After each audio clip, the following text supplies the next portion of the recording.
Woche, eine fröhliche Woche, eine gesunde Woche, eine maßliche Woche, eine zwoche Woche, eine brochelige Woche, eine altes, gute Woche, und wenn ich mit Moschiach nahm. Bruchim Aboy, alle Choshele von Alten, das sind doch zusammen im Heim. Ich weiß auch nicht, so bis am Ende schon weiß, meistens Teilen von Sie, der Rein. Voit, Kedushas, Adeinu, Rabbeinu, Melech HaMoshiach Schlitte, Apraven zusammen dem Simchas Chagigas Sion, von ganz Hilches, Avedes, Kechovim, Azolis, Chukiser, Ascholes, Hilches, Tshuva von Rambam, zusammen mit Asudes Mitzwe, Asudes Mulave Malka, Asudes David Malka Meshiche, nach Verbringen und Kovet. Achonach mit Alef Nissen, Achonach Pesach, und Asudes Seidor Bekeshe mit der Gräse Nissim, was man gesehen jetzt an der letzte Porsche. Bishabbat Mishu Itispo, המכתבים של הרבי בקשר עם מכתבים כלולים לחג הפסח תשנ"א. זה ממש רלוונטי למה שקרה לפני כמה שעות. הרבי אומר שהניסים שהיו עכשיו בתשנ"א בארץ ניסים יותר גדולים מחג הפסח. מהניסים שקרו בחג הפורים.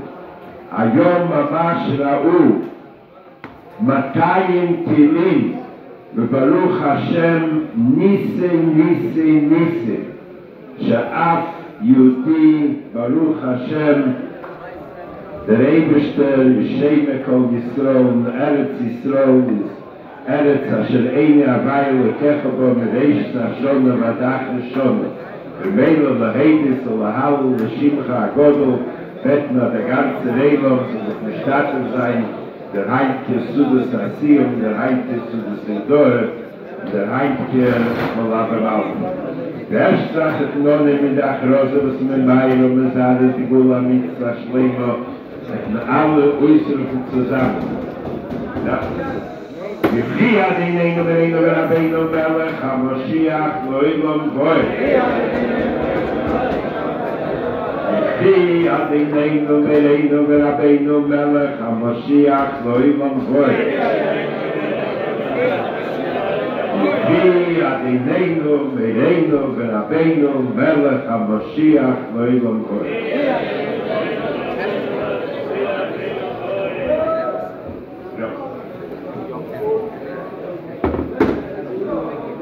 Allemaal bis wat is gegaan door Christus van Malchus Meton mit dem Heimke na Jön, Heimke gewähnt. Hey, Nissen, Lenzer der Jön, wie folgt.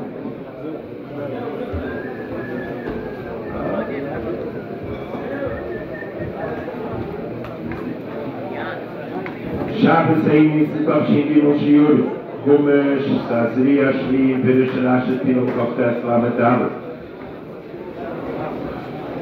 Kani Perik Mem 8 ist nun Hei Bariches. Für die Zähne durch Samosen Einu.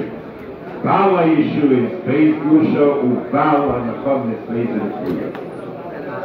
Oh, Shkoyach bei der Achim Neazov, was zugehört heimt als Hashem Sion. Lekove de Bar Mitzvah, der Eberste soll geben, soll nur wachsen. Emesse, Siede mir, Shomayim und Lomdim.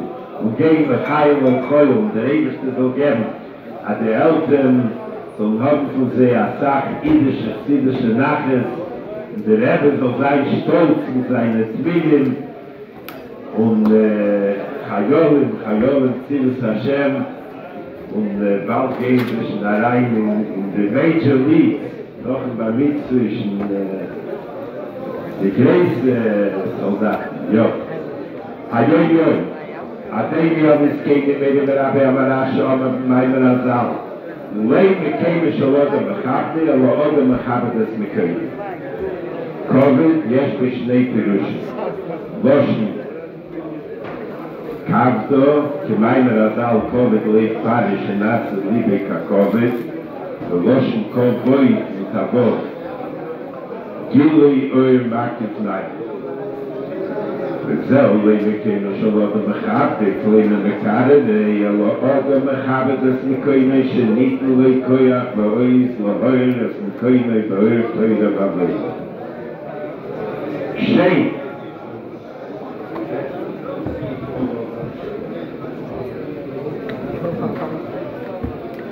שם שביירידס הנשמה בגוף משביע ביסקי צדיק, נשבו זו הינן הסיביה, וכויחס לילה ושתו בלעשנו כבוד הסירידוסו, גיני קיינו בכל אודם ואודם במוקים שהוא.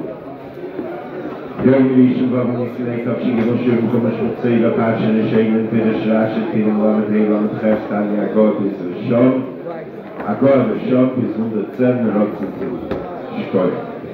הניסוין הרע שכשממעטים בחקילס, ואוידים בסייב, בסדר ובתקף על פי הנעימה של תוידו, ימין מקרבס ושמאל תויכה, אזי פועלים לבדה, בפרט בניונים היקורים ויקורי הדס. גימו פומה בחזוקר, נוסף היבן סויה, דחירצוין כל עמך בייס ישראל. קינו משפחה של רבינו הזוקר ברחוביץ', קינו משפחה של בנוי, אדנר צויש ליורי, קינו משפחה של הצמח צדק, 12. עד כאן ולביום יום. אומר השם ליעקב, אל תהיה עבדי יעקב, אל תהיה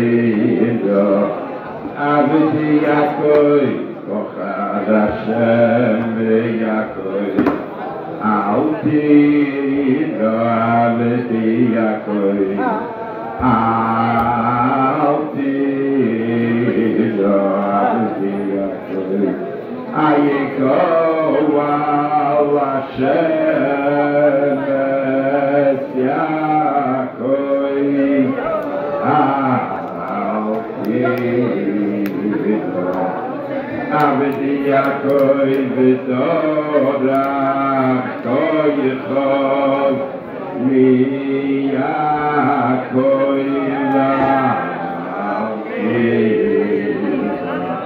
עבדי יעקב הפועל השיש יעקב אל תדע יעקב יעקב אל תדע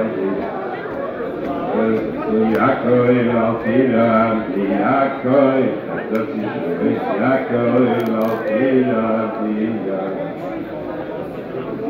Toivo Yalecha, Yaakov al-Tira,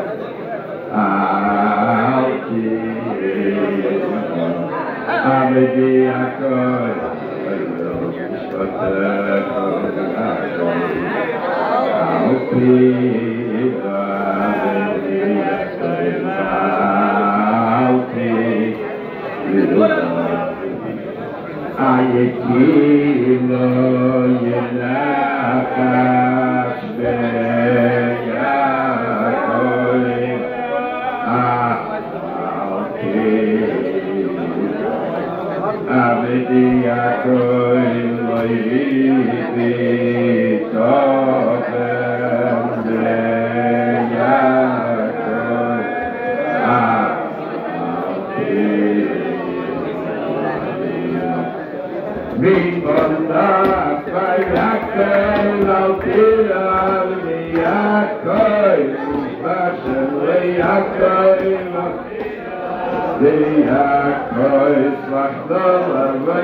כל אלו שרוצים לשוב על הגרלה, הם מכינים פה פתק.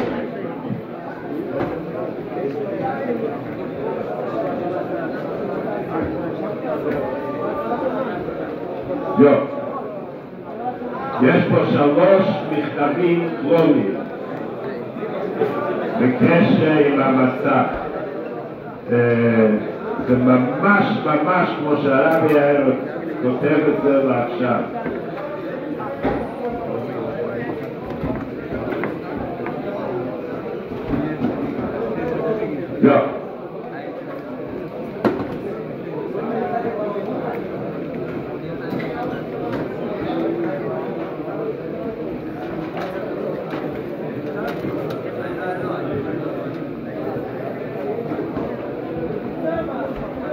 Rav Yankiv Lanchman.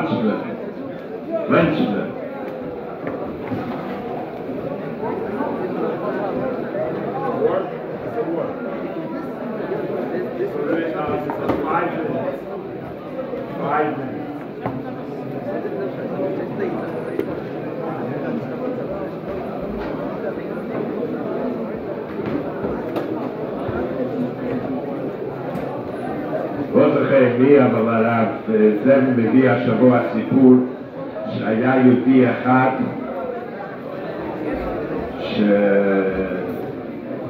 שהיה לו בעיה. מה היה הבעיה? הוא היה עובד עם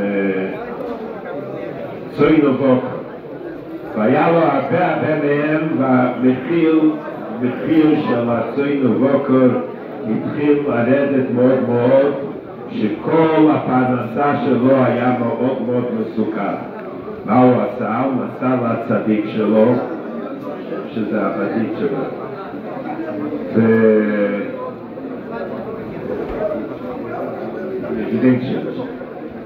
ואמר לו את הבעיה הגדולה שלו. אז הבדיק שלו שואל אותו אם יש לו איזשהו מצווה מיוחדת שהוא עושה. אז הוא אמר שהוא גם מויל. אז הוא שואל אותו הצדיק, מה אתה עושה אם אתה עושה ברית ואדם לא מפסיק? מה אתה עושה? ויש לו תרופה כזה. אז הוא אמר לו, אני אביא לך עשב, ואם קורה שאדם לא מפסיק, תשים את העשב במקום הברית, וזה יפסיק אותו. הוא שאל עוד פעם, אבל מה בקשר לצריך בבוקר? אז אמר עוד פעם, אני מביא לך עשב, ואם אדם לא מפסיק, אז תשתמש בו, וזה יפסיק את הדימום. נסע חזרה בדרך הוא עצר בהוטל במלון, ושם בהוטל הבעל הבית, הוא היה שם, הוא סיפר לו שיש לו בן שהוא לא עשה לו עוד ברית בגלל שהחמון הליצלן, האחים שלו נסו מכנס מילה, זה לא הפסיק לדמם. אז הוא אמר, אני יכול לעשות לו ברית, ואני מבטיח לך ששום דבר לא יקרה. אז הוא אמר, אתה מוכן לשים כסף? אז הוא אמר, כן. אני אשים 400 רובל כסף. אז הבעל הבית אמר, אם תעשה את הברית, אני אשלם לך 400 רובל. והוא אמר שאם לא יצליח, הוא ייתן לו 400 תרומות. בסוף הים עשו את הברית והילד התחיל לדמם, מיד הוא הוציא את העשב שהצדיק אמר לו ושם, וברוך השם הכל הפסיק והילד היה בסדר. המוהל רצה להמשיך לדרכו, אבל הבית אמר לו, סיכמנו שאתה נשאר פה 4 שבועות. נו, אז הוא היה צריך להישאר, אבל בינתיים הוא שמע שהמחיר של הצאן ובקר עלה, אז הוא רצה מאוד לנסוע הביתה ולמכור שלא יפסיד כמו שהוא חשב שיפסיד בגלל שהמחיר של הצאן ובקר ירד. אז אמר לו, לא, הבטחת, אתה מוכרח להישאר כאן. וככה הוא נשאר שם 4 שבועות. ובינתיים המחיר של הצאן ובקר עלה ועלה ועלה, והתעשר מאוד. מספר שמה שאחרי זה הוא בא לצדיק ואמר 400 רובל שקיבלתי בשביל הברית, זה בטח שייך לצדיק, הוא לא היה יכול לעשות את זה לבד. וגם מה שהוא הרוויח וכו'. על כל פנים זה סיפור שהוא מביא על ביום השמיני ימו בשר אלוסי. נקרא את המכתב מיד נעשה את הסיום. ברוך השם מצוי שחס קדש חוק ויוד האלוהים גימושוך פה בכיתי פרשה ויקרא ומשה תנוסי ברוכם להיות על בני ובני ישראל בכל מוקים שהם השם עליהם יחדו. וביינו מימי הפורים יום של ניסים שהרע הקודש ברוך הוא ביום הנוהים בזמן הזה ובזכרנו חג הפסח שפויו נוכרינו לחג של זמן חירוסנו ומוידים להשם על הניסים והנפלוי שהרע והציל את מצרים. הרי זהו הזמן המעשים להכניס את מלוי תשומת הלב אל הניסים והנפלוי שאינו בימינו אלה ביומים הסמוכים לפורים שם הזו. היו אלו והרבי מדגיש את שתי המילים הבאות ניסים גלויים לא רק לעם ישראל אלא לכל העם עד שלא כל הסיורת הקולרוס הניסים שישרחשו בתקופה זו. הניסים ממורת ואסתר ביום להם הוסתרו כידוע בסייך דרכי הטבע רק לאחר שמקשרים וסרשת מלכוסי של אחשוורוש עם ששולש למולכים בשנת ואם את העין בשנה 7 מלכוסי ואם את העין כבדש ניסן בשנה 12 מלכוסי עם הסודה שעושה אסתר לאחשוורוש של הרומן שבחפץ כל האירועים הללו לרצף איכות ולאחר שמגלם בזבנוס ומיקוש כל זה הוא המשך של עניין איכות אז הם מכירים בזה עשיית השם וזוהי אחת הסיבה שבכל המגילה שמרוב דל ספרי הקודש לא ימוסקה בפי נשמי של הקודש ברוך הוא משום שגם הנס של פורים ישרחש בעצם של הסתר פורים כי איכות הפירוש של פוסק ולכי הסתר פונה וילאו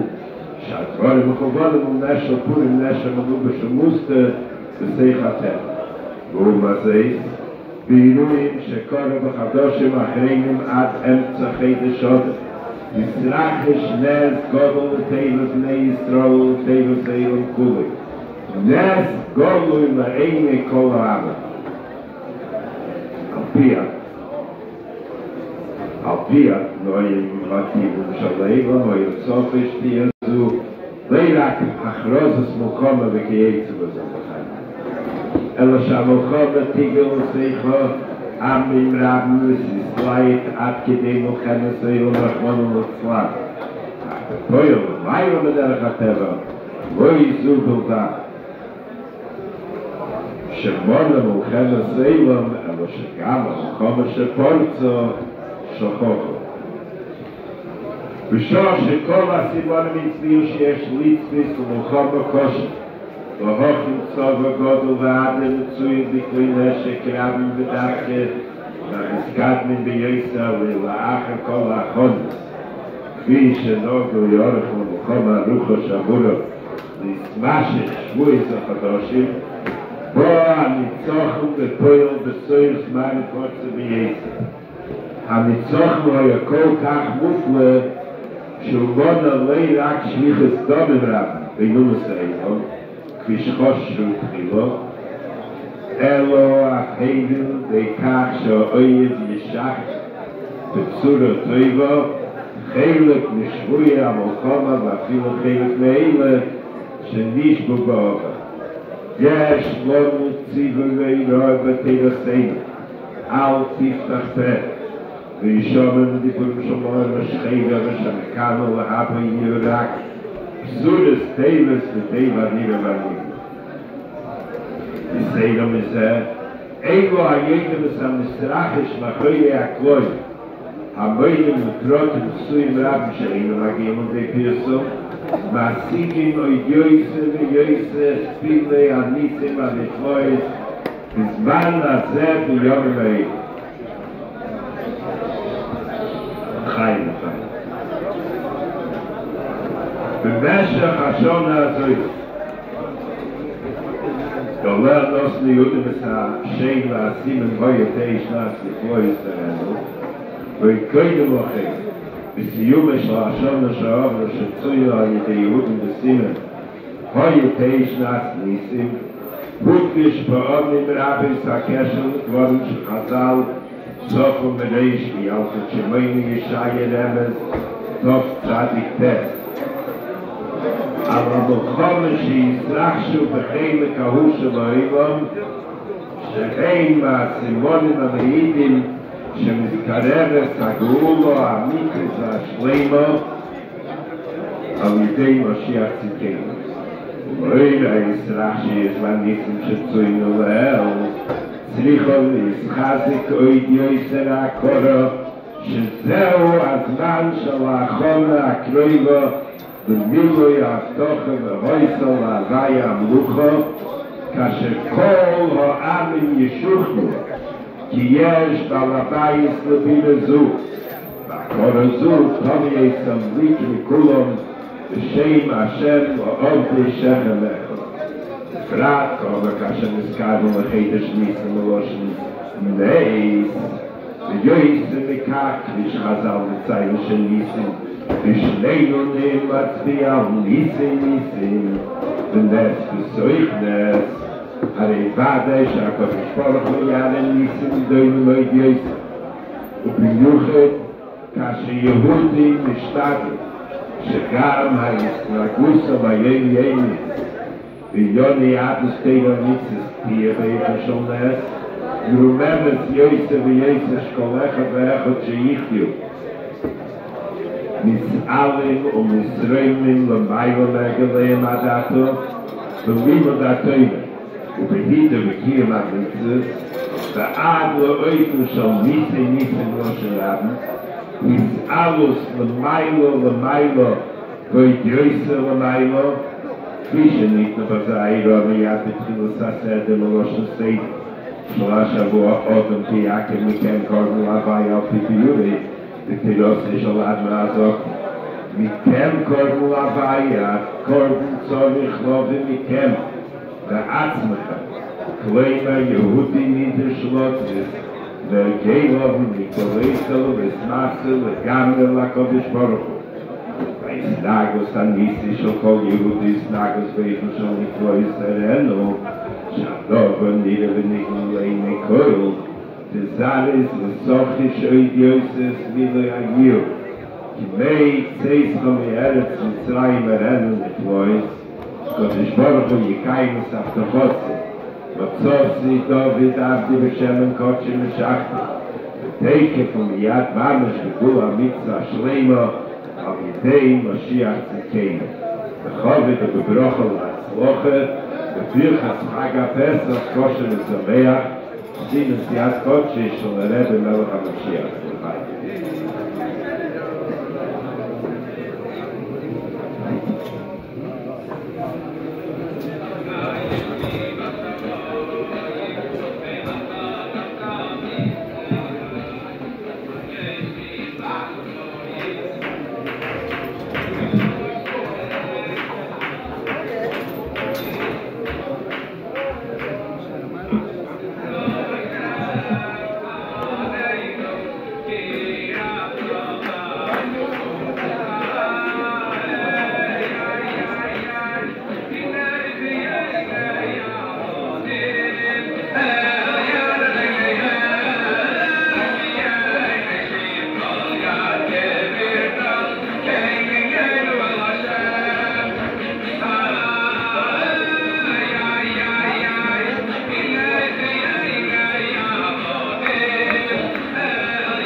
צריכים לסחזק יסר הקורא שזהו הזמן של החונה und jeder Lied soll sich stellen באיפה של נס אתמול בלילה בסעודת שבת סיפרו סיפור מהניוזלטר של נשי חב"ד שהיה בר מצווה במיימי פלורידה, זה היה בדיוק בשבוע של הכינוס השלוחס. אז אמא של הבר מצווה אמרה, השנה, אמא של הבר מצווה אמרה לשלוחה, זה מורס ליבסקר, שאף שלוחה לא יהיה, בקיצר היא החליטה שהיא תישאר ולא תלך לכינוס השלוחס, והיא תהיה הבר מצווה.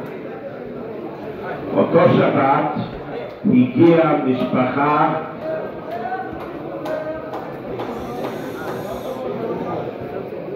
לא מספר נכון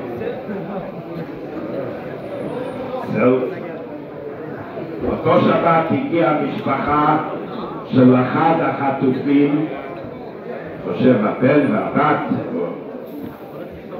ושם כל שבת יש להם בצהריים שיעור תורה שמגיעים מעל 100 נשים והגיעו גם המשפחה של החטוף הזה. אז השלוחה דיברה איתם שצריכים להתחזק בתורה ומצוות וזה מה שמביא את השחרור. אני חושב שזה היה פן, אז היא אמרה, אולי אתה תקבל על עצמך להניח תפילין כל יום. הוא אמר, הוא לא מוכן, אולי בעוד שבוע יחליט. אז הוא אמר, אתה רוצה שיצא מיד או שאתה רוצה שישאר שם חטוף עוד שבוע? לא, אני רוצה שיהיה מיד. אז אתה צריך להחליט שאתה מתחיל תפילין מיד מחר בבוקר. אז הוא קיבל על עצמו להניח תפילין כל יום ממחר בבוקר. אחר כך האישה, זה הבת או אשתו, מי שהיה במשפחה, שתקבל על עצמה להדליק נרות שבת כל יום שישי בזמן. אז גם היא התלבטה, קשה לה, לא בטוחה, היא תחשוב, אבל החטופים, החטוף של המשפחה, היא מבקש שיצא מיד. רגע שבכלב, זה נכון. זה שטר ודרגות, זה הטבע, זה שטר.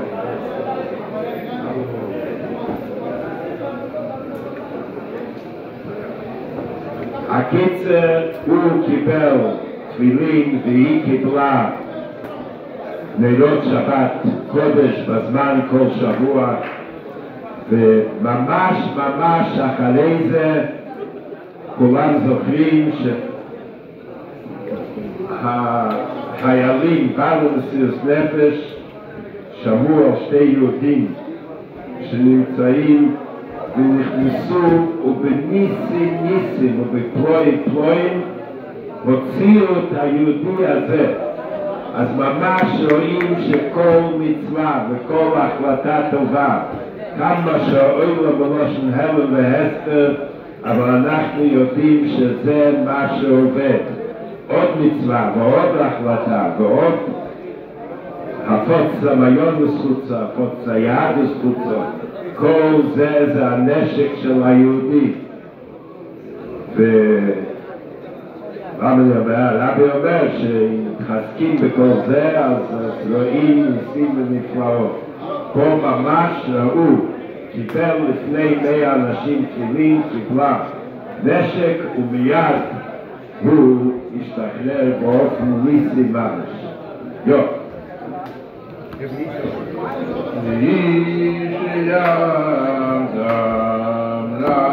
לאבותינו ולנו שלא אחד בלבד, אדם עלינו לכלותנו אלא שבכל טובה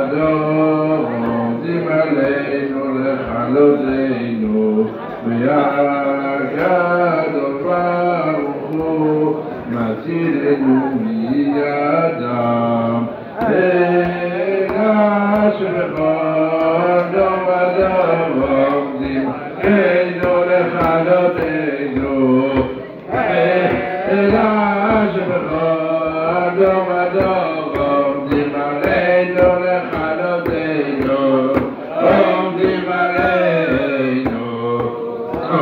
עלינו לכלותנו ויגדול ברוך הוא מצילנו מידם ויגדול ברוך הוא מצילנו מידם אלא שבכל דור ודור עומדים עלינו לכלותנו אלא שבכל דור ודור עומדים עלינו לכלותנו עומדים עלינו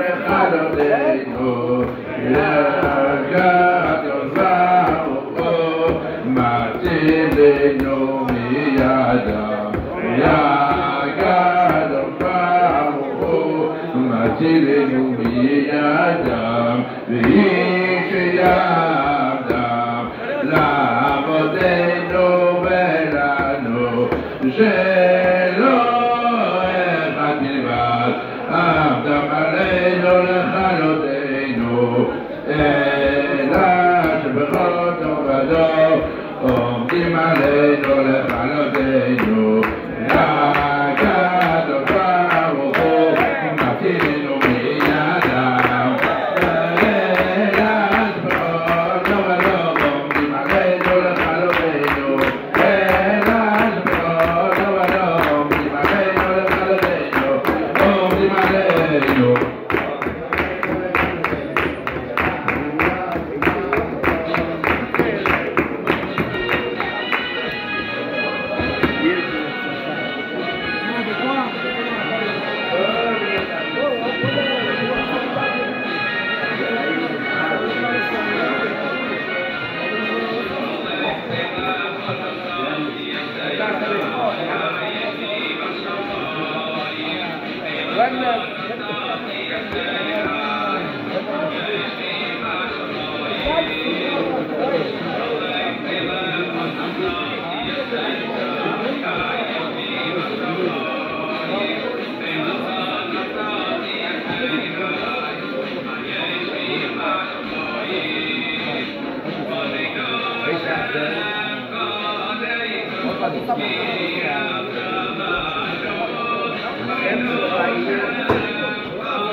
שכוייח, כל פעם משתדלים להביא עוד אורח חשוב לסיום הרמב"ם שיעשה את הסיום והסחולה, ואם כבר יש לך את השופר ביד אתה יכול לתקוע 100 קולות. יש לנו את היום את הכבוד ואת הזכות שהשליח המפורסם הרב אברום הלוי מעיר גדול בצרפת שקוראים לזה ג'ואזין גואן. מבקש ממנו שיעשה לנו את הסיום על כל הלכות סכו"ם וחוקיסר ועל כל הלכות תשובה.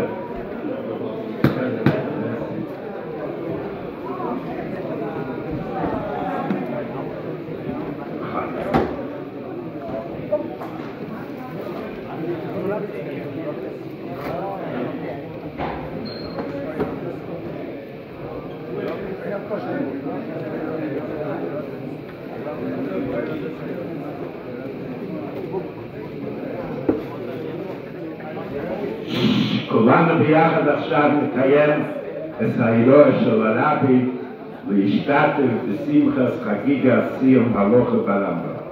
לכבוד רב, הוריו וחברו המלא גדול.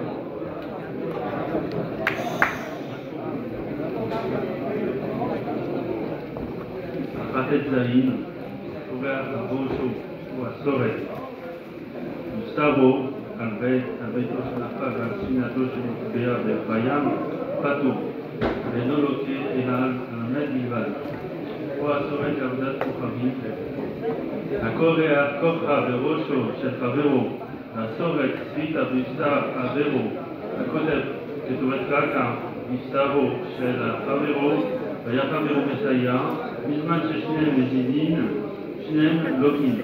אחד שוגג ואחד מזיד, המזיד משניהם לוקה והשוגג פטור. ורחמנא ליצלן.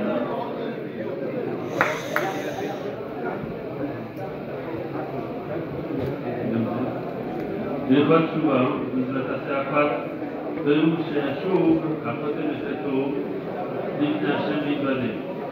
והוא מצווה זו וקהלים הנבחרים ומה בגללה מתחכמים. פרק ראשון, הלכה א', כל המצוות שבתורה בין עשה בין לא תעשה אם עבר אדם על אחת מהן בין בנאדם בין שגגה שיעשה תשובה וישוב מחטאו חייב להתוודות לפני האל.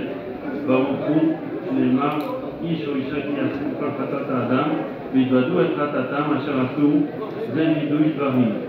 וידוי זה מצוות עשה, כיצד מתוודה? אומר ענה השם חטאתי אביתי פשעתי לפניך ועשיתי כך דרכיו. והרי ניחמתי ובושתי מעשיי, לעולם איני חוזר לדבר זה, וזהו עיקרו של גילוי. בכל המרבה להתוודות מעריך בעניין זה, הרי זה משובח. לכן בעלי חטאות והאשמות בעת שמביאים קורבנותיהם על סוגייתם או על זדונם, אין מתכפר להם בקורבנם עד שיעשו תשובה ויתוודו וידוי דברים, נאמר ויתוודה אשר חטא עליה. וכן כל מלכוי ומיתות ודין וגוי ומלכות אין מתכפר להם בנידתם או בבקייתם עד שיעשו תשובה ויתוודו. וכן החובל בחברו למזיק ממונו אף על פי ששילם לו מה שהוא חייב לו, אין מתכפר עד שיתוודה וישוב מלעשות כזה לעולם, שנאמר מכל חטאות האדם.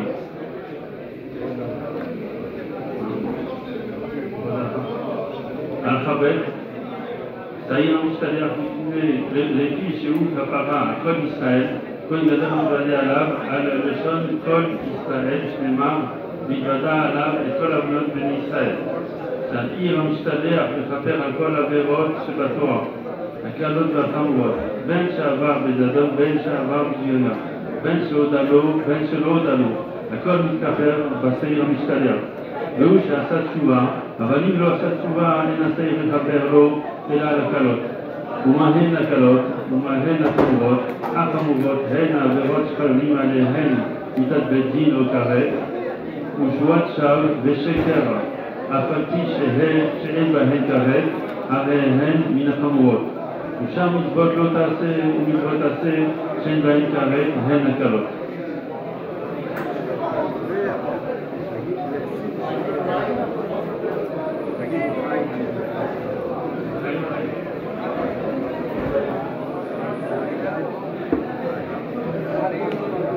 אני אספר סיפור שלא כתוב בספרים. זה סיפור שקרה עם אחד משפחה שלי שיהודיה בשמחת תורה תשל"ח עם אשתו.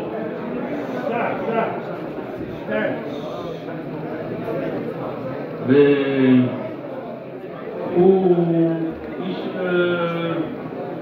לא חב"ד, הוא דתי קצת. והוא היה פה מתי שהיה צחוק הרבה בשמחת תורה, וזה היה קצת קשה לכל האורחים. ואז הרבי אחרי כמה ימים הוא ביקש, הוא רצה לראות את האורחים,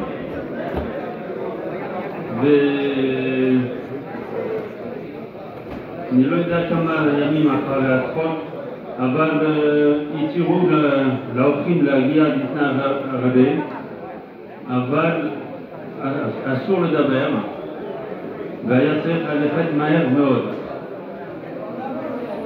וזה היה למעלה, היה הרבה מכונות, הרבה דברים לראות הרבי,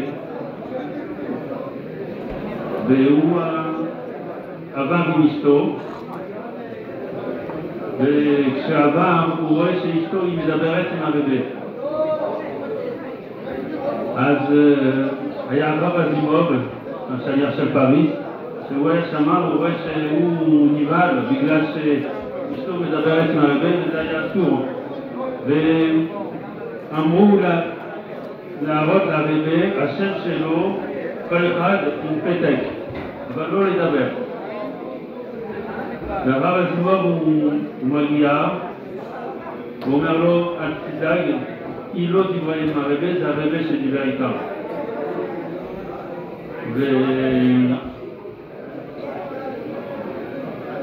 וכשהיא מגיעה, היא אומרת, אני לא יודע מה הרבי רוצה, הוא אומר על הפתק, השם שלי, הוא אומר זה לא השם שלי. אז אמרתי לרבי, זה השם שלי, זה אני. הרבי אמר לו, זה לא השם שלה.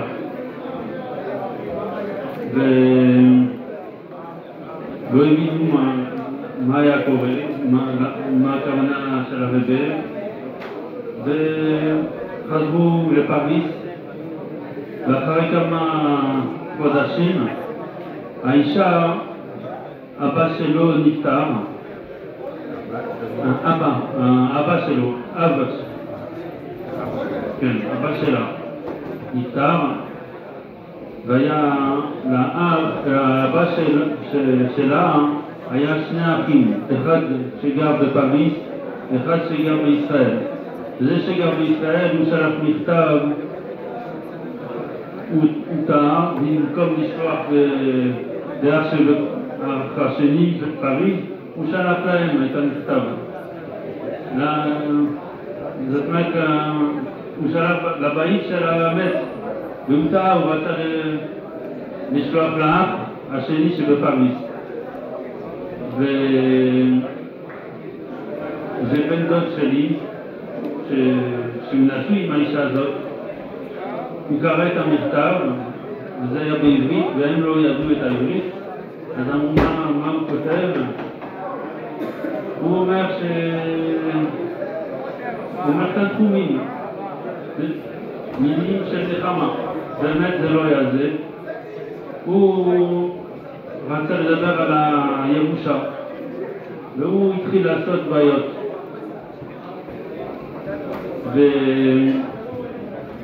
והוא לא אמר להם, ואחרי חודשיים, הוא לא יכול לשמור את שלא להגיד, הוא אמר להם, הוא אמר לאשתו ולאמא שלה, האח הזה הוא רוצה לעשות בעיות קצת. אז הבת היא אומרת לאמא, מה זה הסיפור הזה, למה הוא מתקיד ככה? אז האמא היא אומרת, אני אגיד לך את האמת, את, איך אומרים, ילד שזה לא, הבת זה לא הבת של האמא. מאומצת, את מאומצת. אז היא אומרת, מתי? מי אני? הם אומרים, אנחנו לא יודעים. היית נותנת, מתי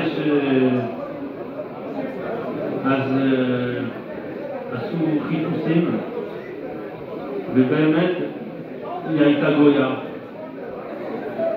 גויה. אז עשו גיור וחופה, ואמרו לה, עכשיו את צריכה לקחת שם. אז היא זכרה מה שהרבי אמר, שהשם שלה זה לא השם שלה. רק אז היא בחרה שם יהודי.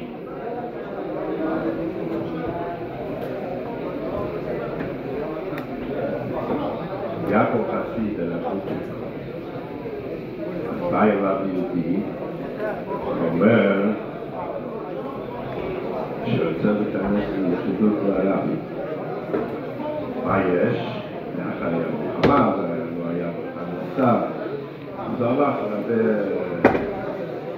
יהודים טובים לאסוף כסף. ליהודי הזה היה 3 שעות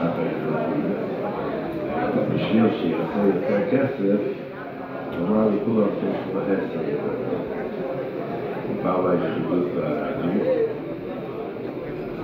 ועכשיו 10 ילדים. למה התחיל אצלו? זה רק השם הראשון, של השני, של השלישי, כמה שהיה לו, שהגיע לשם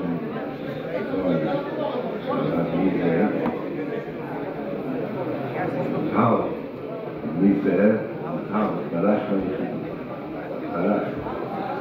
שמעתי שאחר כך הלך וביקש מהבוקר שיביאו לו היובה לקחת כסף, שיביאו לו כסף. אבל בסמות אין. אבא הסתכל, ומזה, תדלם הנושאים יחודיים, die zugeweckt hat, der mich verquält hat. Ist alles nur auf den Krieg gesetzt, das ist wahrscheinlich. Hat der Rebbe geschickt von Geld.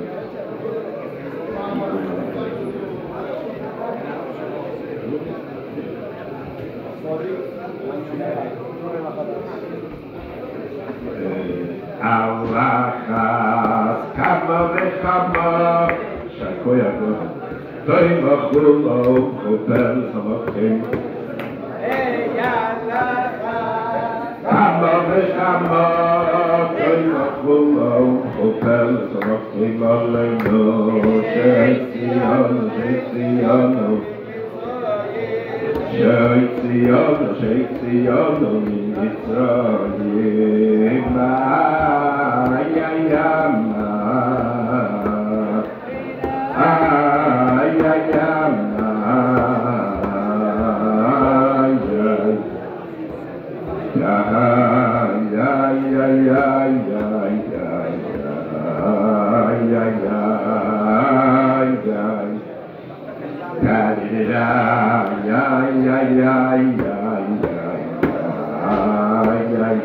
Hey Allah, Abba v'chamba, Umchupel, Umchim Aleinu, Allah.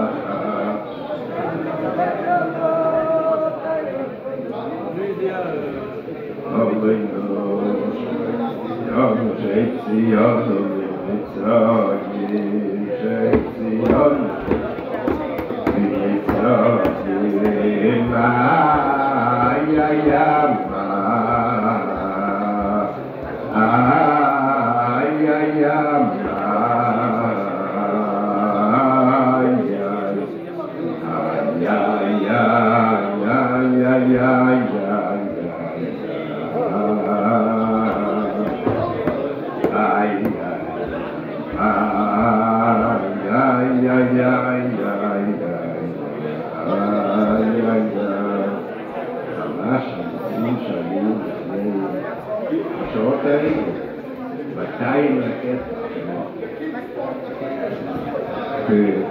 כשהיה בתוך שמונה 39 רק בתוך ארץ ישראל לא חידלו אחד הם זרקו הבסיס הצבאי האמריקאי, 126 חיילים במקום.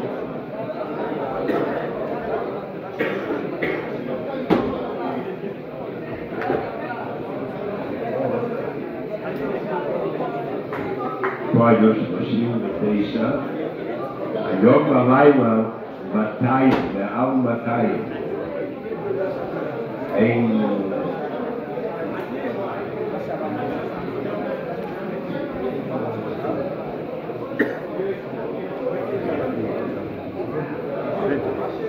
אחד ילד בדואי.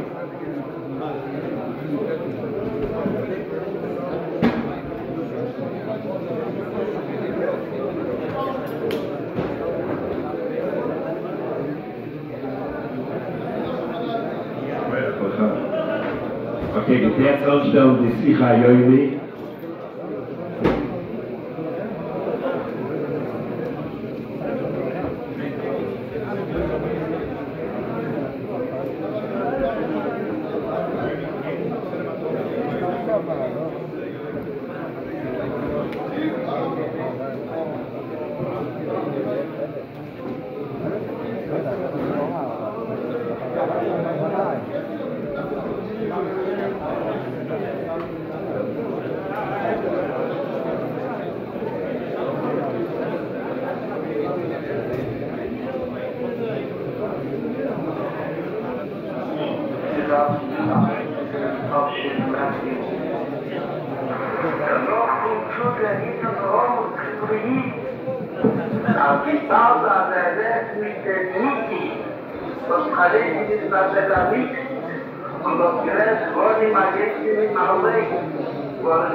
Und hat Goscha, wie nicht das Gleich magisch, aber es wird sich nicht wegen Bonin mit Juchoni, wenn die Schiede Kuhle, oder auch Bonin Benjamin, doch in den Glas schnecke das Bonin Bibel Fehler, als alles zugehen, doch die Kinder können das voneinander sehen, ist eine Idee, jeder nur sie alle zusammen repetieren.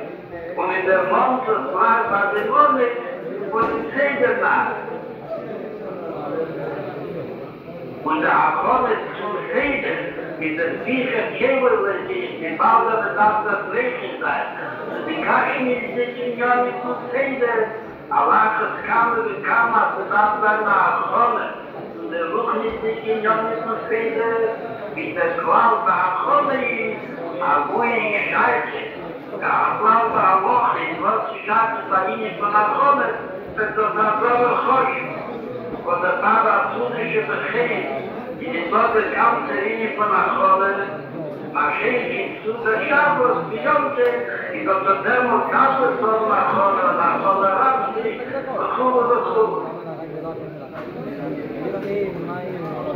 Jeder war wie sicher an der Seite der Rolle, an der Halle damals von so sitzen und kommen zu stehen und sitzen das Reden. Und so selbst drängen an die Scheibe. Und dann noch Hände Menschen und der Hände verfehlt das nicht. Bechur, nach der Hohen, da kommt was der wirklich ist. Und wenn ich auf Kopf von dem Schläuchen geht, nicht mehr nach Hause, Kammer bekam auf den Grundschick. Richtschritt ist nicht. Schwurein ist mehr Achadi, da Bibel, da Schieben, wenn Gabriel, in dieser Hälfte stürzt, ab der man jetzt noch an der Schirme gedächtigt, der Junge ist Achadi. Aber das Kammer bekam, aber auch in der Schofur, in der Woche, in die Tiden Tag, wo dort nicht in Sonne kam. Und war sehr achtsam.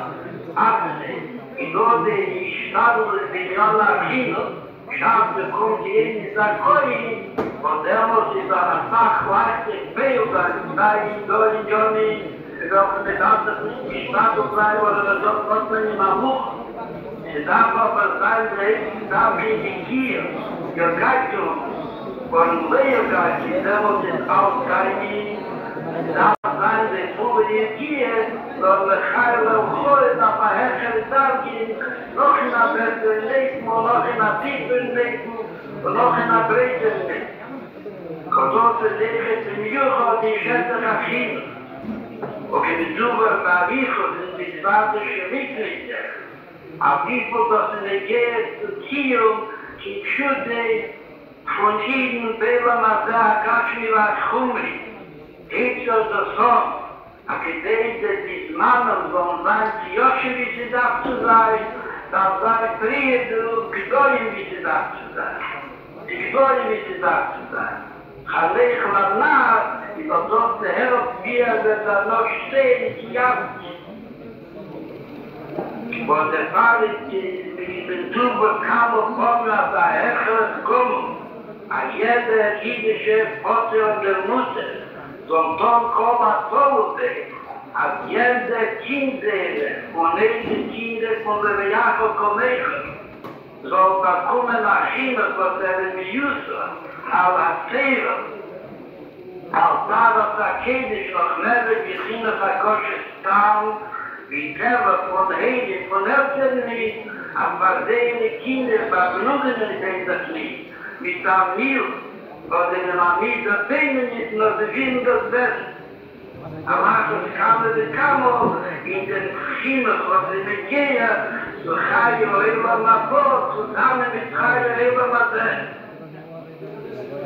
So davon kommt der Tare, aber die Eltern, was diese Sieber schön und schön, schicken sie diese Kinder in Public School, weil sie nicht dort in andere School, holen in der Tube, aber Sieber schön und schön, mit etwas aber das Bär, was der Meine zu machen, wie so, bekam man die Gemeris, und dort berechnet das händliche Kriegende, jüdische Kinder, bekommen sehr Kinder in Public School, ab viele in New York.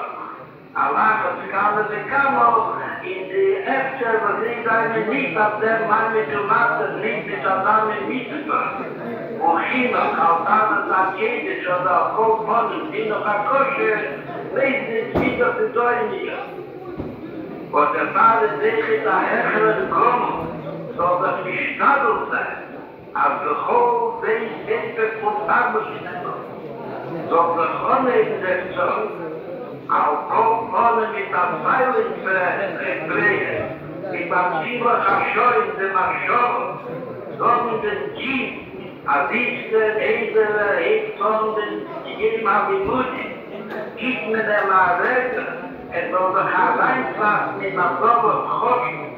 Wenn ich gehe, frag einmal weg, nicht mit der Paratreten und Paratreten und Paratreten, in der Schkopf und ich war, doch das nicht mit als der soll der Kopfstelle nach Verwege und sagt, dass der Dobe kosten, ich befahre alles dagegen, und das wird die Sonne in nennt es dann noch Tür, mit der Droge der Mesche, Agin Kuhle und mit der Sport kaum noch scheinlich sich die Schuhe Beschwerdigkeit.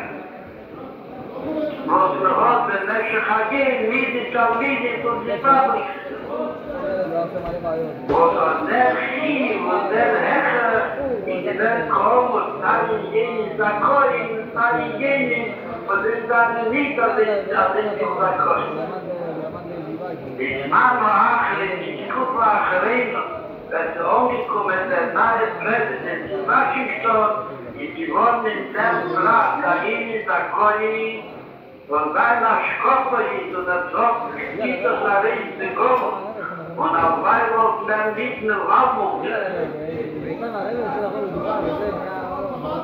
Aber es muss sein, der Hof ist Hilfe, was dort mit den Mechanen Kindern darf sein, der Mond schämt schon mal.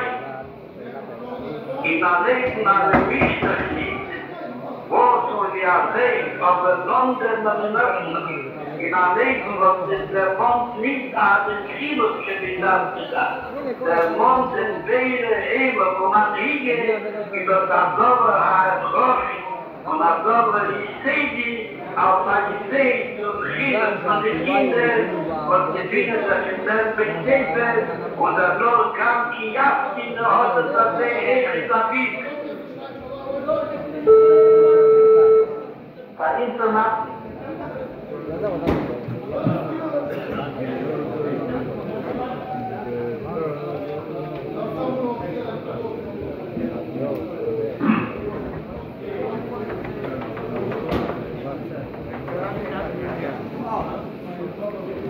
Shabbos Pasha Mitzoyra, Zionis, Topshi Mem Aleph, Sifra Asiche Bilti Muge, und der Rebbe gesagt, dass Kana Mokim Lahaske Minegel Wildkeit. Snages Baruch. שיש אצל יהודים מסוים רימסה חלק מארץ ישראל. האורץ שהקודש ברוך הוא אומר אני נסים לכם לחוזו, שזהו הריפוס כמפיע בתויר שבקצת, שאפילו הצידוי כמוידים בוי, וגם גויים בוידים בוי, שהרי זה מובא בבייבל.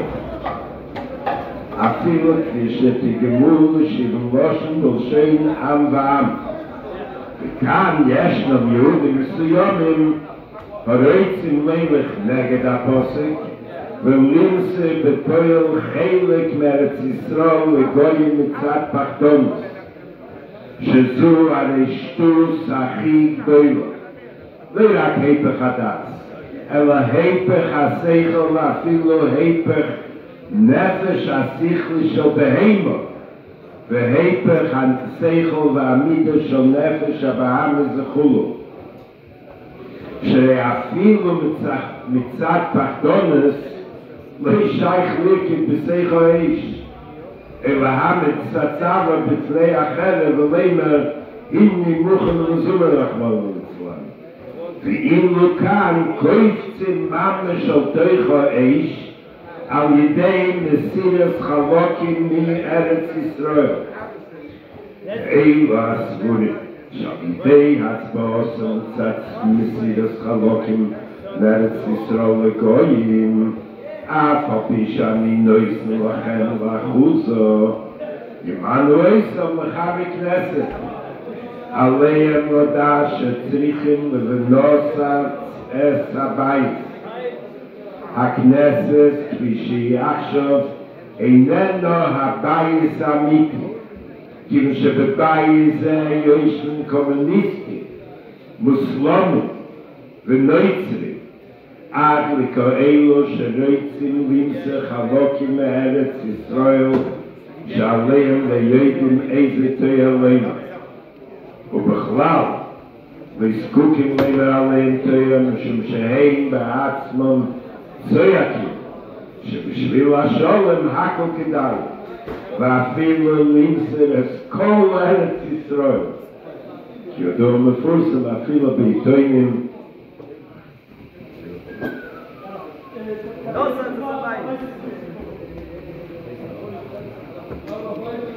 אפילו למסור את כל ארץ ישראל, כי ידוע מפורסם אפילו בעיתונים, פייפרס. ולכן צריכים לנוסת את הבית, ולבנות בית חודש שיהיה בית אמיתי. מדובר כמה פעמים שאילו מזדעזע, מיום ליום הזעזועים גויים יוסף. כפי שרואים שהיום כבר הפסיקו לרמוס את עצמם. ליטס ולאמר על החזו אומלו, בקם דיוויד על שם דוד מלך ישראל חי וקיים, שחוס לו לפני מספר שנים, שדובתי וצריכים לשמח על זה וכולו. כעת כבר לא עושים לחוויצה שום חגיגת בנקטן, ותופכים לעצמו על השכם, ומאכלים אחד לשני מזל וכולו. ובאמץ, במוקים לשלח מכתוב, שיש לקבוע יגעים זה שעושים את ההסכם כיומתב, היו צריכים לשלח מכתוב שזהו יוים מל ונויר, מל, צער ומוות, מה שפה לא ידעשים על החזו ולא הנעל ובחיר. איננו יצלם על הדרס, משום שמשיח פה תקף מיד. אבל מכית שנוסעים יום מאושר חוסם על זה, רואים כיצד הלחץ על היהודים הולך וגדל. והמצב הוא כל כך חושך ומר הפיתר המצב שיש לנו כאילו הסומים חשך לוהד ומר למוסד וכן אור לחשך. שחוב בהות עליה מאילם לקורא בהיסטוריה של עם ישראל שהיהודים יפגעו בעצמם על יעשיר דבר המוות כמסירת חלוקים מארץ ישראל ששייכת להם לגוי. במשך הדרס היו ליהודים כמה וכמה צורס, אך עד לפני שנתיים לא יהיו מאילם כזה טוב. יהי רוצה שהמטבעים של זוב שאצל בני ישראל נזכרו שישתמשו בזוב עבור בית המקדש השלישי וגאולו האמיתית השלמה בקרב ממש. זה השתיקל שיחה פונדי שבס תופשים מ"א. ממצרים גאלתנו מבית עבדים ותידנו ממצרים גאלתנו וצבנו ותידנו ממצרים גאלתנו וצבנו ותידנו ממצרים גאלתנו וצבנו ותידנו ממצרים גאלתנו וצבנו ותידנו ממצרים גאלתנו בדעבדי בדידנו ממצרים גארדנו וצבנו בדידנו ממצרים ממצרים גארדנו וצבנו בדידנו ממצרים גארדנו וצבנו בדידנו ממצרים גארדנו וצבנו בדידנו ממצרים גארדנו וצבנו בדידנו ממצרים גארדנו וצבנו בדידנו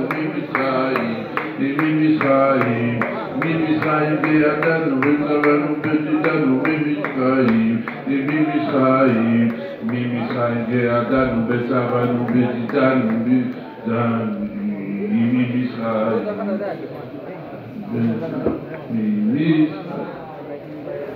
שכוייך einer von den Schnubei משתק ועשית הסיומי הרמב"ם התמידים die werden nur von ein Schabbat die werden der Jorzeit und sie sehen der Rabachossi, der Rabatomen Rabbi Mordche David Ben der Bavrom Chaim Tov der Jorzeit die werden Schabbat und dann Menschen und Schabbat und dann mir alle Iden der Gräse Yeshua Wakitze Veranu Sheikh Miyocha und der Seichon Bagula Amitis Ashlema Teike von Yad Vamish Now Chaim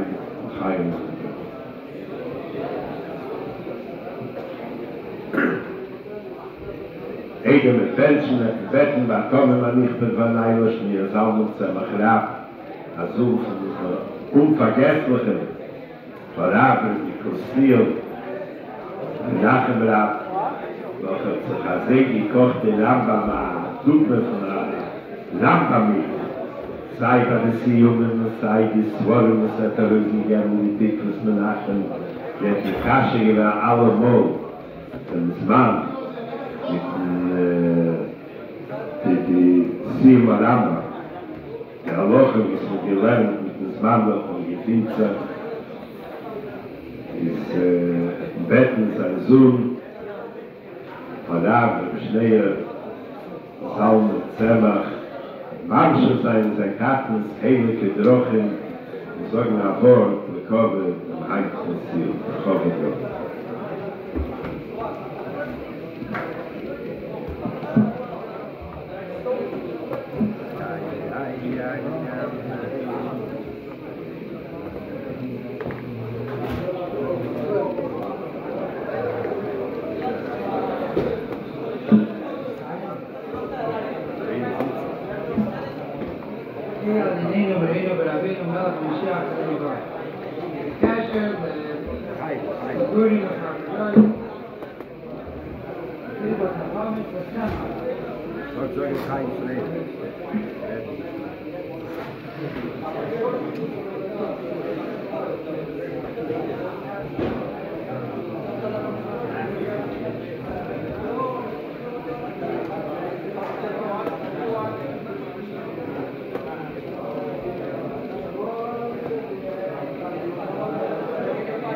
Ichas HaChamit L'Tzemach V'oid inin al derech hanal V'mila Mati Olay Avshar Yidemar al Amilim Chamit L'Mata V'tzayin Yiranam Kilo L'Hokit B'Shim Chamit L'Mata V'oid M'Shulchan Aruch Chodesh Pesach Adev V'kasher Yom Tov Pesach אז יש לנו ללמוד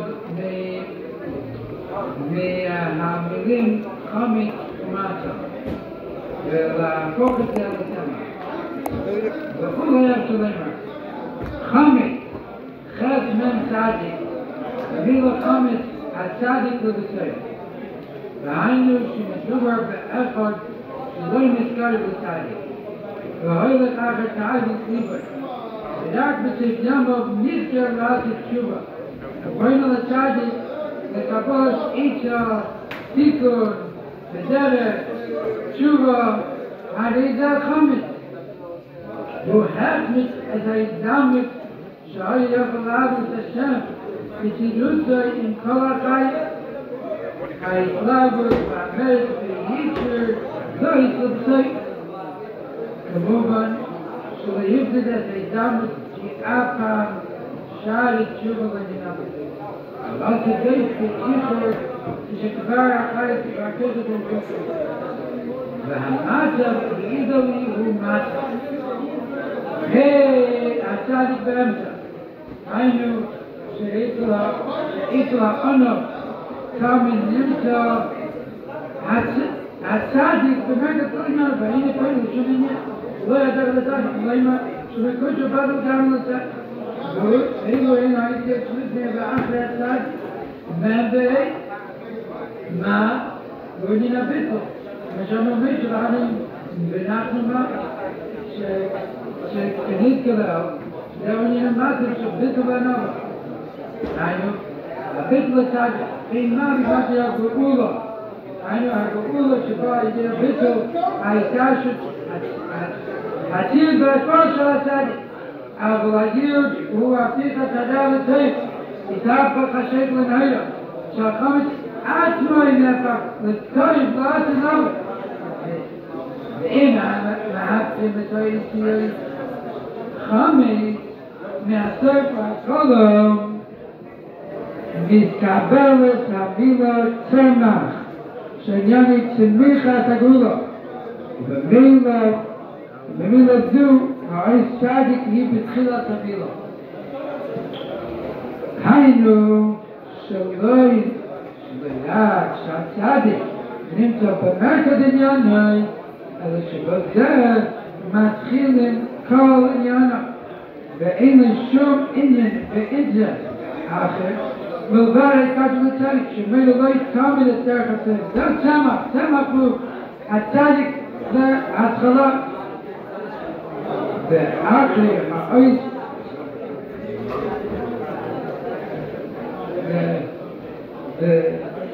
ואחרי העץ צדיק באים העץ יש מם וחס שמילא מעניין הגאולה שקשורה עם צמח כי מם חס מבוא בדברים שהוא גמטיה חייל שזה הוילד על זמן הגאולה שהכך נאמר בנבואת בלעם וישראל עץ החייל ותיקום נאמר ילכו מחייל אל חייל ילכו מחייל אל חייל ילכו מחייל אל חייל אל חייל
I'm coming on time.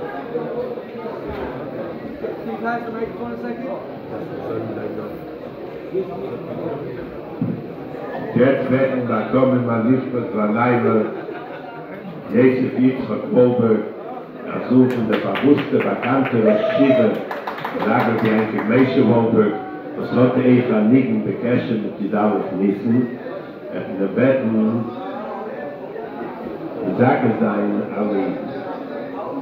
Das ist der Nigen, was man gesungen beim Eil, das ist der Nigen von Abakar Atomim, Meir Sassonkin, das ist ein Nigen, weil Sugi sein Samsamdi und der Makabe sein, als der Bachen will lenken dem Nigen, wir decken dem Nigen und kommen die auf das Elecha Nasasi Asenai Hayesh Vivashamayim Elecha Nasasi Asenai Hayesh Vivashamayim Elecha Nasasi Asenai Hayesh Vivashamayim Elecha Nasasi Asenai Hayesh Vivashamayim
ובטוב ירמותם בוי חסלו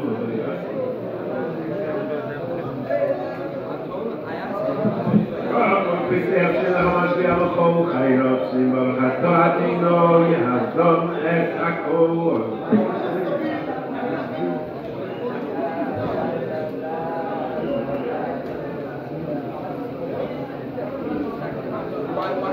Why did they I don't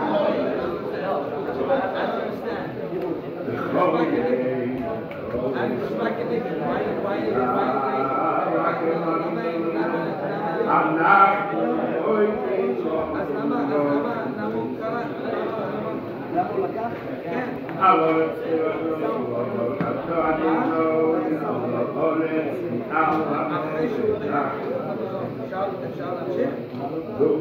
מה זה אותה?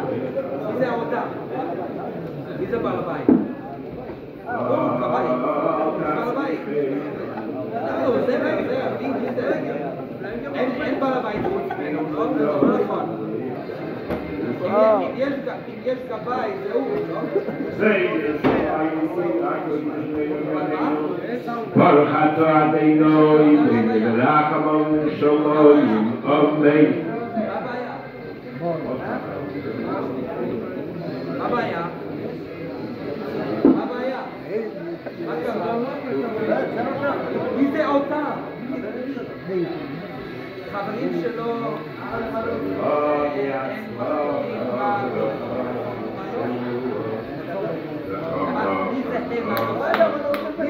אתה יכול להגיד לי שם שמי הגבאי? אבל מי הגבאי?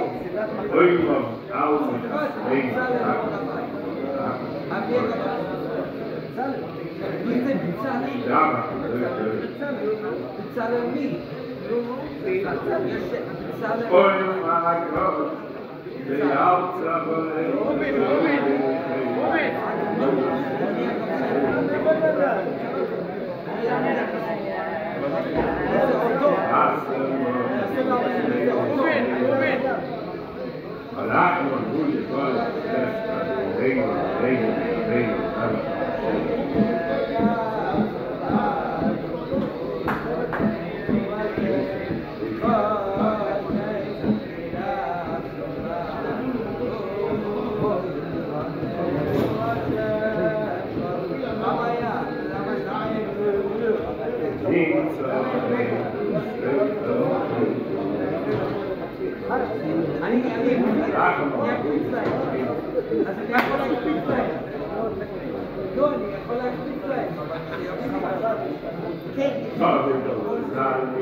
שיביא לי את הזה, שאני אקפיץ להם.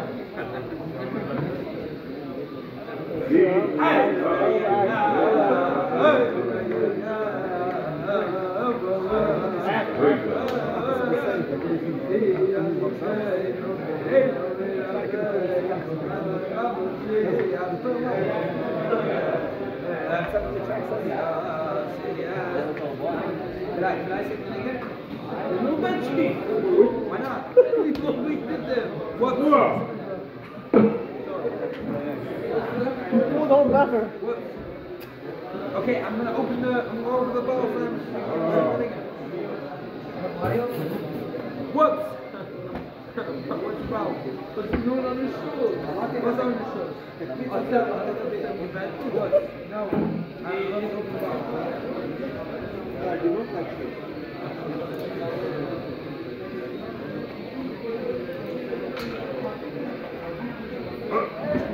Up!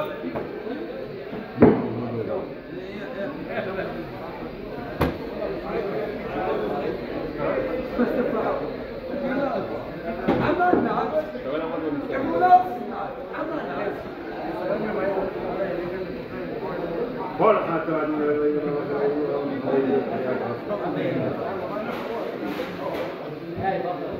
There was still pizza. Can I sit the vegan? Can I take the vegan? I can take the vegan?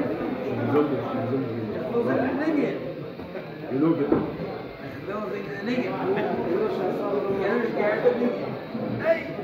Hey, avodim el yad adenei.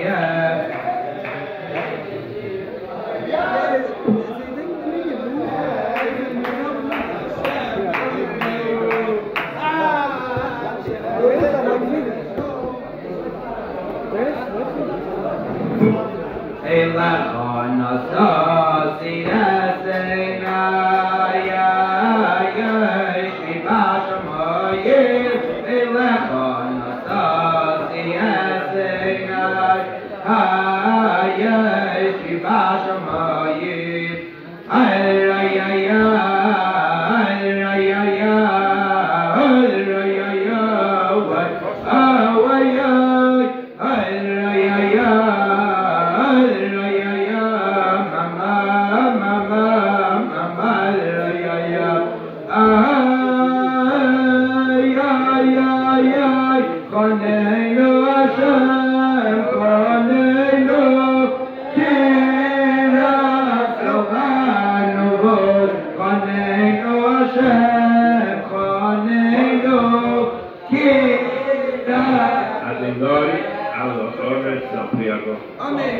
Chanenu Hashem, Chanenu, Kirav Sovanu Vod, Chanenu Hashem, Chanenu, Kirav Sovanu Vod.